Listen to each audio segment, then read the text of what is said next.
इसका प्रयोग उन बीमा अनुबंधों के लिए होता है जिसमें बीमाकर्ता दायित्व निश्चित रहता है।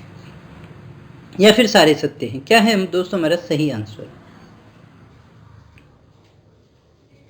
तो दोस्तों हमारा जो सही आंसर है वो है नंबर 4, ये सारे सत्य हैं। प्रीमियम बीमित से जो राशि प्राप्त करता है वही मूल्य है। किसी संपत्ति का बीमा उसके मूल्य से अधिक होता है तो अधिक बीमा। इसका प्रयोग उन अनुबंधों के लिए किया जाता है जिसमें बीमाकर्ता का दायित्व निश्चित रहता है।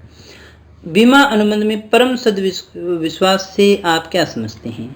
बीमा अनुबंध जब होता है तो उसमें एक शब्द आता है परम सद्विश्वास। इससे आप क्या समझेंगे? बीमा पत्र की शर्तों में विश्वास, बीमित का बीमा कंपनी में विश्वास, बीमित और बीमाकर्ता में परस्पर विश्वास, बीमित का बीमित वस्तु के महत्वपूर्ण तथ्यों का प्रकटीकरण।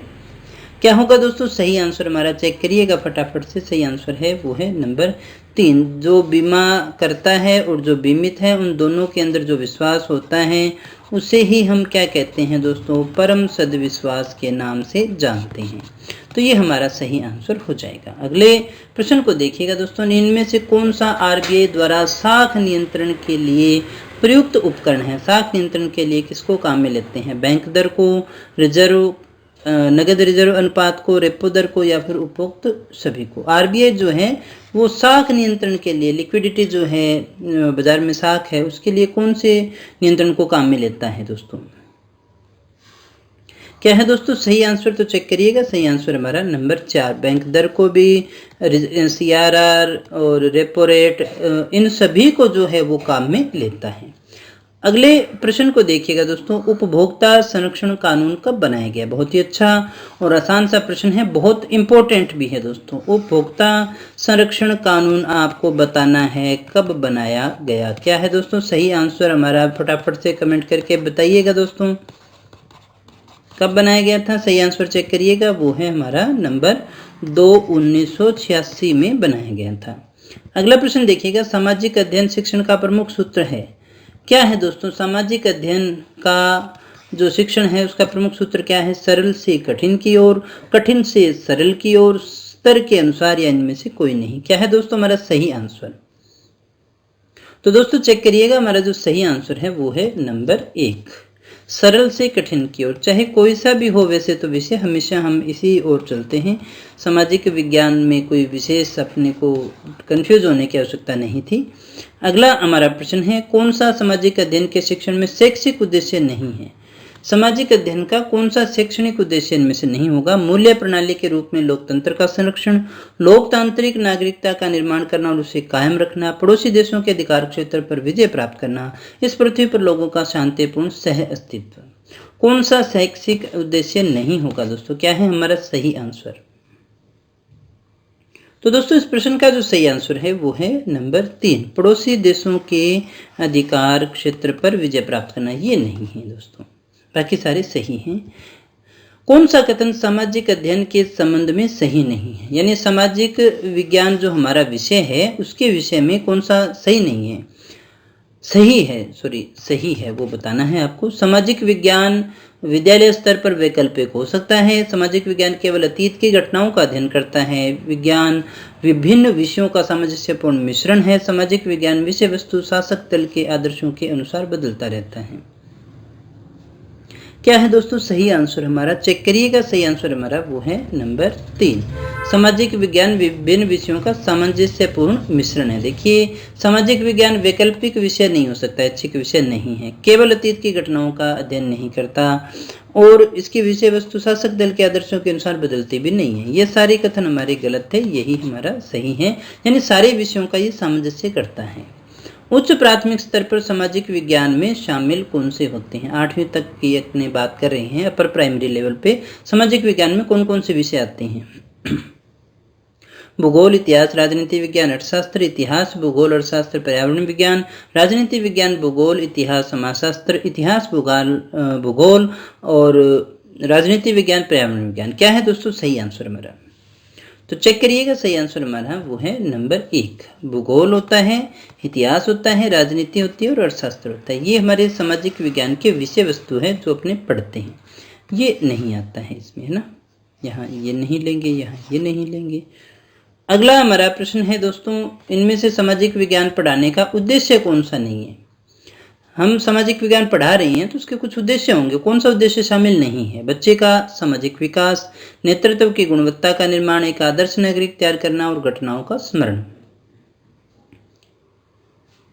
तो दोस्तों क्या है सही आंसर, चेक करिएगा। सही आंसर हमारा वो है नंबर 4, घटनाओं का स्मरण। ये उद्देश्य नहीं होता है। बच्चे का सामाजिक विकास करना, गुणवत्ता का निर्माण करना, आदर्श नागरिक तैयार करना, ये सारे उद्देश्य होते हैं।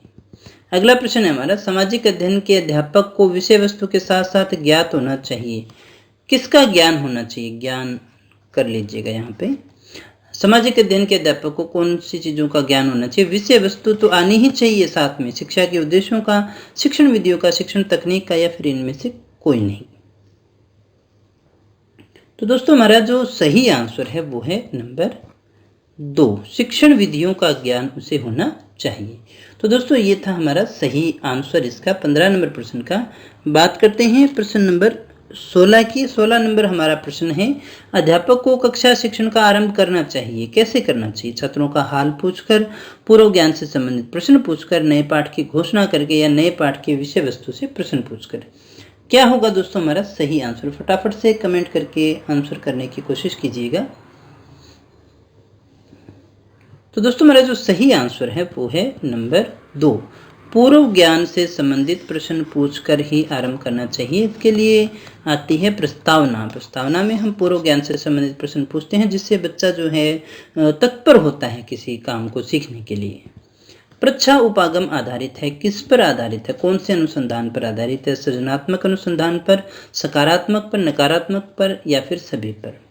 परीक्षा उपागम जो है वो किस पर आधारित है? फटाफट से बताइएगा दोस्तों। सही आंसर हमारा क्या होगा? हम बात कर रहे हैं परीक्षा उपागम की। तो दोस्तों चेक करिएगा, सही आंसर हमारा वो है नंबर 4 नहीं होगा दोस्तों, ये इसका होगा 1 नंबर, सृजनात्मक अनुसंधान पर ये डिपेंड करता है। परीक्षा उपागम किस पर आधारित है? सृजनात्मक अनुसंधान पर डिपेंड करता है दोस्तों, जहाँ कुछ नया निकल करके आता है। सकमैन का परीक्षा मॉडल आधारित है, किस पर आधारित है दोस्तों? निगमनात्मक, आगमनात्मक, दोनों पर, या फिर इनमें से कोई नहीं? क्या होगा दोस्तों हमारा सही आंसर? सकमैन का परीक्षा मॉडल किस पर आधारित है? क्या है दोस्तों? सही आंसर चेक करिएगा, वो हमारा नंबर 2 आगमनात्मक है, यानी उदाहरण से नियम की ओर ना। आगमनात्मक कौन सा होता है? उदाहरण से नियम की ओर। ये सही था। अगला प्रश्न है, नाटक अथवा अभिनय उदाहरण है, कौन सी सहायक सामग्री का है? नाटक और अभिनय जो कौन सी सहायक सामग्री में आता है? दृश्य में, श्रव्य में, श्रव्यदृश्य दोनों में, या फिर अप्रक्षेपित सहायक सामग्री में?